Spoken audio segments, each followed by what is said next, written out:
अस्सलाम वालेकुम प्यारे बच्चों, कैसे हैं आप सब। आज हम सबक नंबर 5 नन्हा हाथी की जो है वो मश्क करेंगे। सबसे पहला सवाल है, नन्हा हाथी दरिया की तरफ जाते हुए क्यों खुश था। तो इसका जवाब हमारे पास होगा क्योंकि वो पहली दफ़ा दरिया की तरफ जा रहा था। दूसरा सवाल, नन्हा हाथी को अपने दांतों का ख्याल कैसे आया। जब उसने बड़े हाथियों के दांत देखे।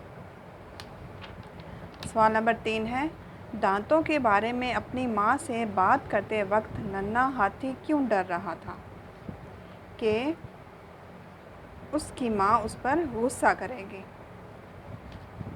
सवाल नंबर 4 है, नन्हे हाथी ने शेर से क्या पूछा और शेर ने क्या जवाब दिया। इसका जवाब हमारे पास है, नन्हे हाथी ने शेर से पूछा, शेर दादा, आपने मेरे 2 लंबे नोकीले दांत तो नहीं देखे।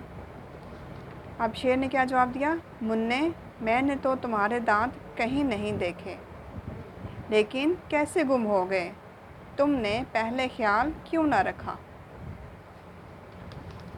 अगला सवाल है, सवाल नंबर 5, आप नन्हे हाथी की जगह होते तो क्या करते। ज़ाहिर बात है, नन्हा हाथी जो था वो मासूम था, बच्चा था। अगर उसकी जगह हम लोग भी होते तो हम जो क्या होते हैं, यकीनन हम भी परेशान होते हैं मासूमियत की वजह से, क्योंकि तब हम नहीं जानते होते कि हमारे पास क्या चीज़ है, ये क्या चीज़ हमें कब मिलेगी। तो इसकी मकसद सिर्फ इतनी है, इसमें से समझिए और बताइए। 1 2 3 4 5 सवाल जो है, इनका जवाब मैंने आपको यहाँ पर लिख दिए हैं अलहदा से।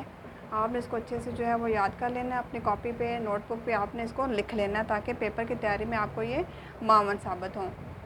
तो अपना ख्याल रखिएगा। अल्लाह हाफिज़।